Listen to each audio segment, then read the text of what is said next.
Good morning. I am Brian Downs. This is a republic, if you can keep it. I am coming to you from Orlando, Florida on the 1st of September 2025.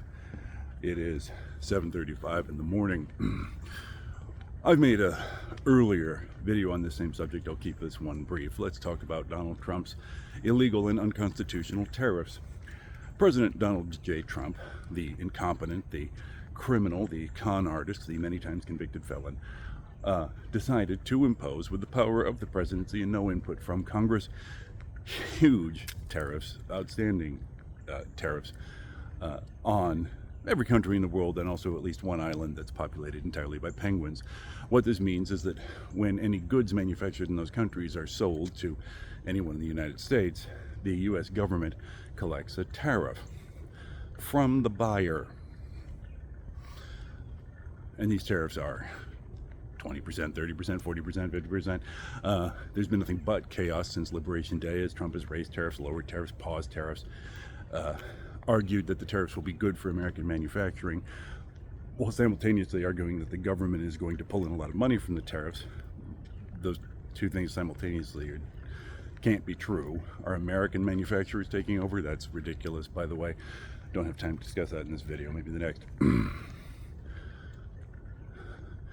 Or are the tariffs just a negotiating tactic to force other countries to concede what exactly? But in any case, he imposes these tariffs. They're on, they're off, they're up, they're down. Total chaos. If there's anything that the business world doesn't like, it's chaos.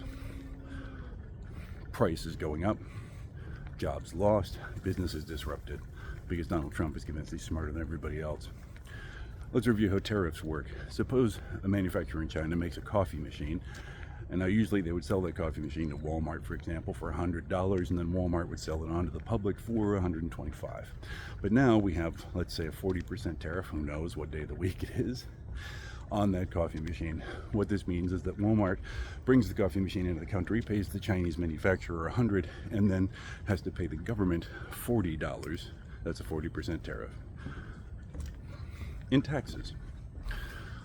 Now, Walmart used to sell that coffee machine on to you and me for $125, but they can't do that now. It costs them $140 to get it on the shelf. So now the coffee machine is going to cost at least $150. Walmart's profits go down. Does this lead to layoffs? Does this lead to store closures? We'll see. Certainly you and I are paying more.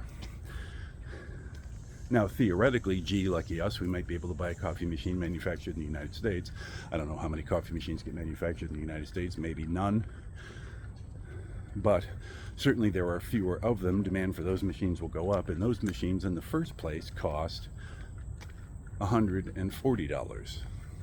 The reason we buy them from China is because they're cheaper to get from China. So if you're buying the American-made coffee machine, oh, lucky you, it doesn't cost $150, it only costs $140 when it used to cost $100. This is ludicrous, and just about anyone who understands business knows this. Donald Trump imposes the tariffs because Donald Trump is smarter than the whole wide world. This, of course, winds up in court. Guess what? A three-judge panel at the Court of International Trade said months ago, no, totally illegal. Congress has the power to tax, not the president. The president cannot impose tariffs. Camp run amok, that is to say, Trump's administration claims that a 1974 law, IEPA, gives them the power to impose tariffs, which is, an interesting interpretation of the text, because that law doesn't include the word tariff, and that law is clearly intended to apply to imposing economic punishment on nations who are geopolitical rivals and or raining bombs on American targets. No president since IEPA was written has ever tried to use it in this way. No one has ever interpreted it this way, except for Camp Run Amok, who has interpreted it to mean that the President of the United States has virtually unlimited power. Virtually unlimited power was precisely what the framers of the Constitution worked so hard to deny any president. But it is precisely what Donald Trump claims he possesses.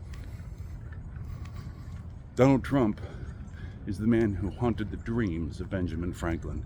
Donald Trump is the man who would send Thomas Jefferson leaping out of bed, gasping in the middle of the night. They didn't know his name. They knew he was coming.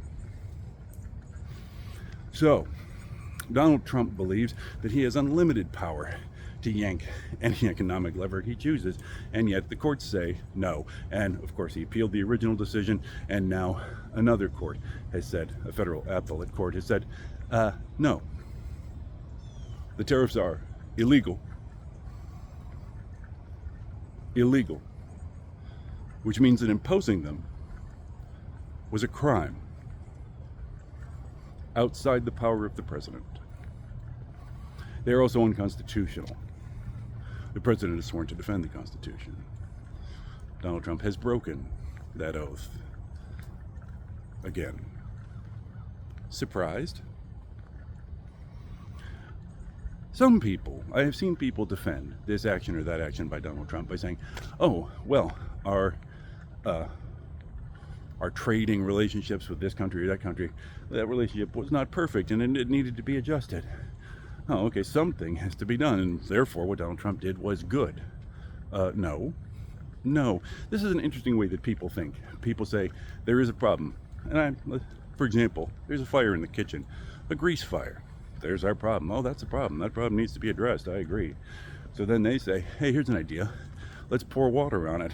I say, no. That will only spread the burning grease around. This is a well-known fact of science and firefighting. You don't want to pour water. That's the last thing you want to do in a grease.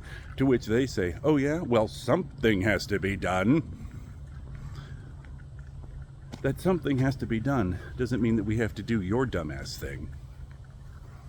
That something should be done doesn't mean that we need to adopt your destructive, ludicrous, and illegal plan, whether it comes to grease fires or whatever you might imagine is wrong with our trading relationship with Mexico.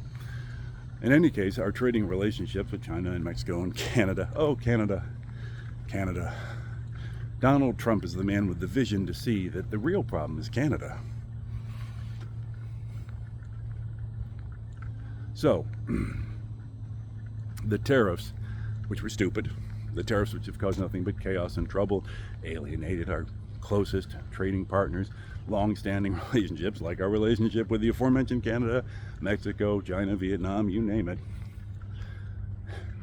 were not only destructive, counterproductive, and expensive to Americans, but illegal. Now, this means one of two things. One, Donald Trump, the Trump administration, Camp Run Amok, knew perfectly well that they were illegal, and they went ahead and did it anyway, in which case they are malevolent.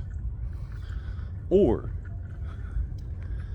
they actually seem to think they had the legal power to do this, in which case they are incompetent. In either case, they're unfit for service. And if they knew that it was illegal, did they think it was going to stand? That's what puzzles me. Did they know it was illegal? And they must have. They can't not have, right? It's quite obvious. Read the law and read the Constitution. Did they know it was illegal and then do it and then not think that they would be reprimanded in court? Did Donald, and I think this is true. I think this is the case. I think that Donald Trump believes that if he says it and he does it, that makes it true and good because he said it and he did it. And that reality has been rewritten and that no law can touch him. For this reason, and any number of others, Donald Trump must be impeached.